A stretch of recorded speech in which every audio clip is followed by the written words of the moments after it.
Ketika kita belajar sesuatu pasti akan ada aja godaannya. Misalnya baru belajar parenting, baru belajar parenting, maka godaan yang paling besar adalah akhirnya kita jadi menyalahkan orang tua. Kalau ada orang tua yang strict atau kalau ada orang tua yang helikopter parent atau protektif, langsung salah, wah ini salah nih, wah ini nanti anaknya nggak bisa berkembang dan lain sebagainya. Tapi kalau misal ditanya, emang iya ya? Emang iya ada orang tua yang memang salah ketika orang tua menerapkan strict parenting atau helicopter parent? Pada dasarnya setiap orang tua itu pasti punya pola asuhnya sendiri-sendiri. Dan kita terutama apalagi yang baru belajar parenting atau yang mungkin taunya dari mana gitu ya, misalnya baca-baca di Instagram atau dengerin di TikTok, itu tidak bisa langsung memberikan justifikasi bahwa oke, pola asuh begini salah, nanti anaknya nggak berkembang, begini nanti salah. Tidak bisa langsung menjustifikasi orang tua dengan kata-kata yang begitu gitu. Karena apa? Karena gini, masing-masing budaya atau masing-masing keluarga itu pasti punya yang namanya habit atau punya yang namanya pola asuh sebelumnya, pola asuh yang di atas-atasnya, yang di belakang-belakangnya. Jadi tentunya ketika misalnya ada yang menerapkan strict parenting atau helicopter parenting, apapun jenis pola asuhnya itu, memang kita tidak bisa menjustifikasi langsung bahwa itu salah. Karena pasti ada banyak faktor kenapa ada orang tua yang menerapkan pola asuh seperti ini. Oke, untuk lebih jelasnya saya akan coba mendiskusikan bahwa ternyata dalam teori perkembangan anak yang disebutkan oleh Diana Baumrind itu ada beberapa jenis pola asuh. Contoh kita ambil 4 lah ya. Ada 4 jenis pola asuh yang seringkali diterapkan kepada anak-anak kita gitu. Atau ini buat anak muda juga bisa belajar ya. Pola asuh yang pertama adalah pola asuh otoriter. Nah, pola asuh otoriter ini ibaratnya kita punya remote nih, ya. Atau kita punya, contoh lah kasarnya ini namanya remote gitu contohnya ya. Nah, otoriter ini, remote-nya ini hanya satu dan hanya dipegang oleh orang tuanya. Jadi, orang tuanya lah yang mengontrol semua segala sesuatu yang dalam hidup anak. Mulai dari oke, harus mandi jam segini, pokoknya kontrol sepenuhnya itu ada di tangan orang tua. Dan anak itu tidak diberikan kesempatan untuk pegang remote sendiri. Jadi remote-nya ini hanya satu, ya otomatis begitu. Disebutnya adalah pola asuh yang otoriter. Dan biasanya kalau teman-teman punya orang tua yang misalnya otoriter, biasanya dingin gitu ya. Artinya biasa gini, udah harus gitu, atau pokoknya harus mengikuti mama, harus mandi jam segini, mama nggak mau tahu gitu. Pokoknya kata-katanya itu memang terkesan seperti mengharuskan terhadap sesuatu gitu ya. Nah, itu namanya pola asuh otoriter. Memang ada dampaknya, tergantung dari kepribadian si anak ini. Kalau anak ini anak introvert, semakin dia ditekan, dia akan semakin menyusut ya. Tapi kalau anak ini ekstrovert, dia berani, semakin dia ditekan, dia akan semakin naik ke atas gitu. Tapi tentunya kita tidak akan membahas dampak-dampaknya ya. Nah, ada pola asuh yang kedua, namanya pola asuh permisif. Nah, pola asuh permisif ini kebalikan dari otoriter. Permisif ini remote-nya ini dipegang sama anaknya. Jadi dialah yang mengontrol. Orang tuanya tidak ada kuasa untuk memegang remote. Jadi remote ini kita serahkan saja sepenuhnya kepada si anak ini. Otomatis dampaknya juga jadinya tidak baik ya, karena anak-anak yang terlalu bebas. Nah, ini nih, saya tuh dulu juga mengalami fase remaja gitu ya. Waktu itu namanya remaja kan saya juga gini, aku tuh pengen bebas. Sementara teman-teman, buat anak muda, kita itu pengen bebas tapi sebenarnya abu-abu. Bebasnya itu kayak gimana? Karena kalau misalnya nih, ini pembelajaran buat kita ya, orang tua kita membebaskan kita tanpa ada aturan, maka akan kemungkinan akhirnya jebol. Maksudnya gimana? Kita berbuat sesuatu akhirnya tidak sesuai dengan aturan. Itu banyak sekali case-case yang ditemui. Makanya ketika kita memang sebagai remaja, saya juga pernah mengalami fase itu, dimana pengen bebas kita itu sebenarnya abu-abu. Kita pengen bebas, di sisi lain kita belum mandiri. Kita sebenarnya belum mandiri, tapi kita sudah merasa bahwa diri kita sudah dewasa. Itu yang jadi masalah. Jadi pola asuh yang terlalu mengontrol atau yang terlalu permisif, ciri-cirinya apa sih? Ciri-cirinya gini nih, kalau orang tua yang permisif ya, anak mau minta aja apa aja dikasih, udah gitu nggak ada aturan. Ma, aku main ya ke rumah teman. Iya, nanti pulang jam berapa? Nanti aku izin ya ma pulang malam. Ya udah, yang penting kamu kabarin mama ya, gitu. Jadi nggak ada batasan-batasannya. Atau misalnya nangis nih, nangis minta beli es krim gitu atau apa gitu ya, beli mainan gitu ya, langsung dikasih gitu. Sebenarnya itu orang tua idaman kan? Idaman karena kita ini karena pengen punya orang tua yang seperti itu. Tapi inget ya, nanti saya akan bahas di akhir. Terus kemudian ada yang orang tua yang namanya adalah orang tua yang neglect. Neglect itu maksudnya apa? Ini remote ini ya, remote ini hancur. Tuh.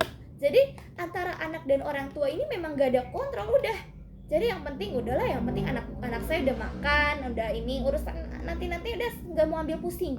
Biasanya ciri-ciri dari orang tua yang neglect itu orang tua ada tapi terkesan tidak ada, gitu ya. Jadi seperti mengabaikan lah, mengabaikan. Ma, aku mau main sama mama. Ya, entar dulu mama lagi sibuk gitu ya. Jadi seperti mengabaikan. Nah, yang terakhir ini yang sebenarnya memang sekarang tuh lagi disaran-sarankan, malah ada yang namanya gentle parenting ya. Jadi gentle parenting atau pola asuh yang demokrasi, yang otoritatif kita sebutnya, itu dia di tengah-tengah. Nah, kita harus bisa bersikap di tengah-tengah, nggak terlalu ke kiri dan nggak terlalu ke kanan, tapi kita di tengah-tengah antara otoriter dengan permisif ini satu. Jadi kita nggak hanya pakai, artinya si bukan hanya orang tuanya tapi anaknya juga dikasih remote nih, dua-duanya bisa loh menggunakan remote ini, tapi ada kalanya remote ini mama yang kontrol gitu. Jadi dua-duanya itu dapat jatah untuk ada remote-nya gitu. Kapan memang si anak ini mengontrol keputusannya sendiri, kapan yang memang harus dikontrol oleh orang tua, itu ada batasannya. Jadi nggak selalu anak semua gitu ya dan sebagainya, tapi itu hanya gambaran. Di samping itu tentu kita tidak bisa langsung sepenuhnya menjustifikasi kalau ada orang tua yang helikopter parent tuh kemana-mana harus ditemenin, dicariin, kamu di mana sama siapa, coba video call mama gitu ya. Atau misalnya boleh pergi tapi harus ada yang nemenin, minimal berapa meter harus ada yang ngeliatin, itu namanya helikopter parent. Atau ya strict parent lah, apalah ya, aturan-aturan yang ketat. Itu kita tidak memusingkan soal nama ya. Tapi sebenarnya gini, kita tidak bisa menyalahkan, kita harus bisa melihat dari tiga sisi gitu ya.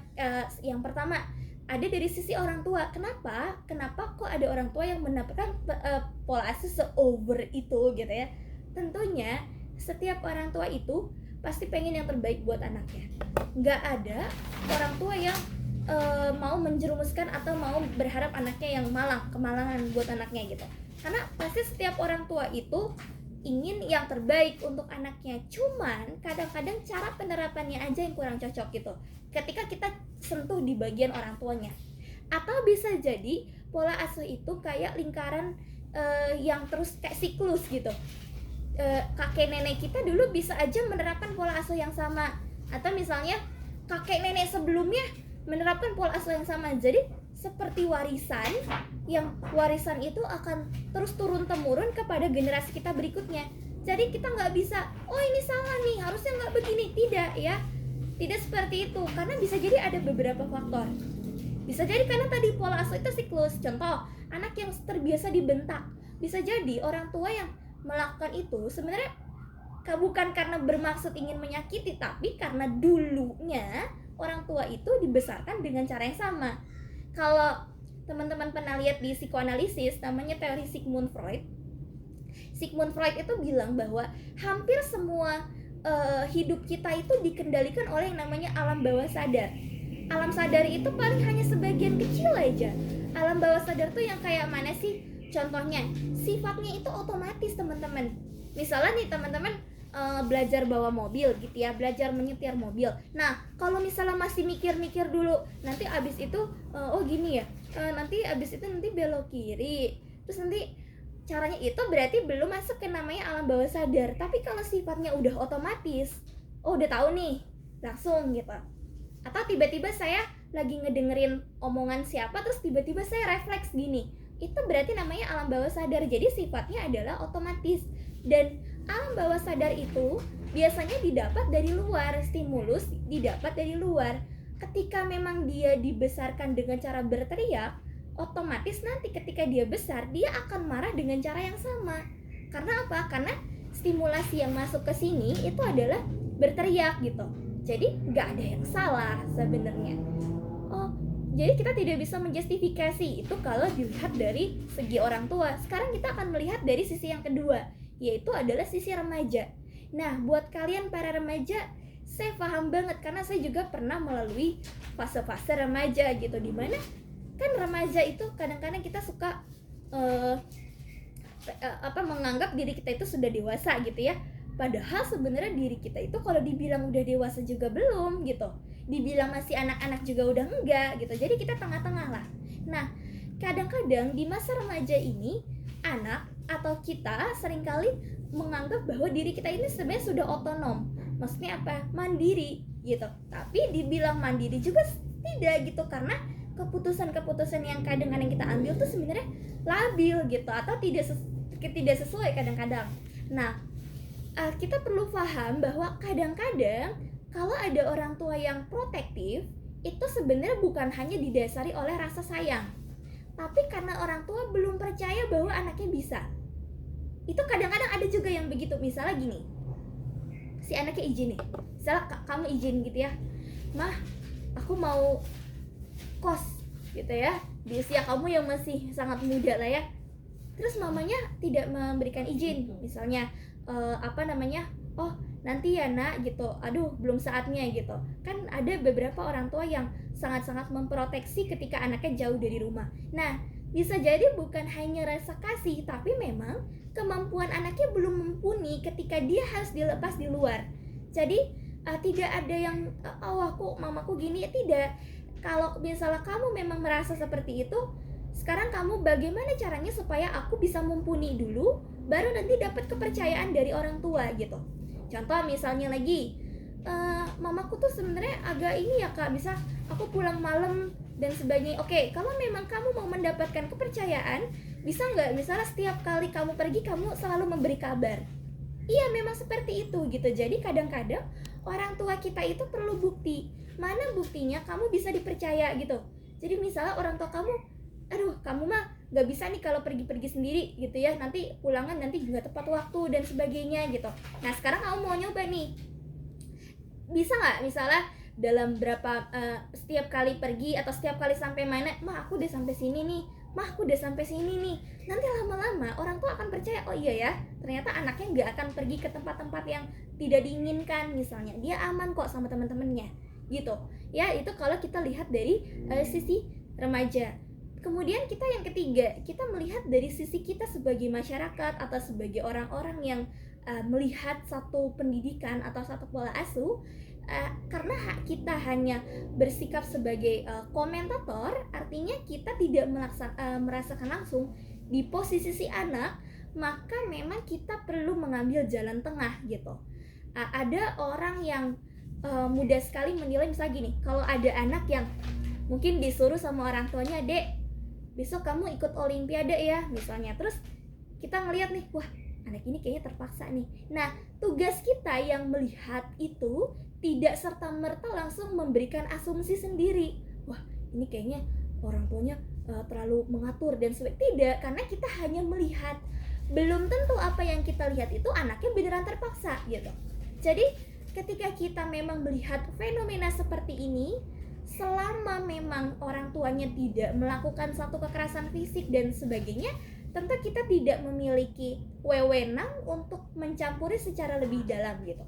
Karena apa? Karena balik lagi bahwa kadang-kadang di balik keterpaksaan si anak, akhirnya dia menyadari, oh iya ya ternyata mamaku kemarin meminta aku ikut lomba olimpiade karena ternyata aku bisa kepake nih hasilnya gitu. Jadi belum tentu apa yang kita lihat di luar itu memang sesuai dengan kondisinya pada saat itu gitu. Jadi kalau misalnya kita mau melihat apakah helicopter parent atau strict parent itu salah atau tidak, kita bisa melihat dari ketiga sisi. Dari sisi orang tuanya, dari sisi anaknya atau dari segi kita sebagai komentator atau sebagai yang melihat. Apalagi posisinya kita juga tidak merasakan langsung apa yang terjadi di rumahnya. Kita hanya melihat dari kayaknya mukanya terpaksa nih, kayaknya begini nih. Tapi kita tidak bisa langsung berasumsi bahwa wah ternyata orang tuanya terlalu ngatur gitu. Tidak gitu ya. Jadi kita tidak bisa langsung seperti itu. Yang penting adalah gini, kalau saya selalu mengambil jalan tengah. Mau orang tuanya protektif, mau orang tuanya misalnya helicopter parent, strict parent, atau ada istilah lagi namanya tiger parent tuh ya, itu sebenarnya tidak masalah. Yang penting didasari dengan pertama, koneksinya yang kuat. Jadi apapun pola asuhnya, selama didasari dengan hubungan yang timbal balik atau feedback yang bagus, artinya sama-sama saling bersinergi, orang tua juga memperbolehkan anaknya berdiskusi, menyatakan pendapat, ada komunikasi yang sehat, bagi saya tidak masalah apapun namanya, selama didasari dengan koneksinya dulu, koneksi sebelum koreksi gitu ya. Jadi aturan apapun, oke, orang tua bisa menerapkan aturan, tidak ada yang salah dengan aturan itu selama didasari dengan koneksi yang kuat atau pola komunikasi yang bagus. Artinya antara kita dengan orang tua kita atau dengan anak kita sama-sama saling bersinergi gitu. Mama, aku mau berpendapat, dan orang tuanya juga bilang bahwa memberikan alasan yang logis kenapa mama nggak boleh kamu pergi sendiri, karena nak kalau pergi sendiri kasih alasan yang logis gitu. Jadi apapun pola asuhnya selama didasari dengan koneksi yang kuat, komunikasi yang bagus, dan ada pola interaksi atau pola pikir yang sesuai, mindset yang bisa diterima, saya rasa itu tidak akan pernah bisa menjadi masalah apapun pola asuhnya. Yang penting tadi, bukan berarti akhirnya kita juga jadi melegalkan kekerasan fisik, karena yang namanya kekerasan fisik itu memang sekarang kan anak sudah dilindungi oleh undang-undang, dan saya rasa kekerasan fisik itu tidak akan pernah menjadi cara yang bisa efektif untuk merubah perilaku seseorang.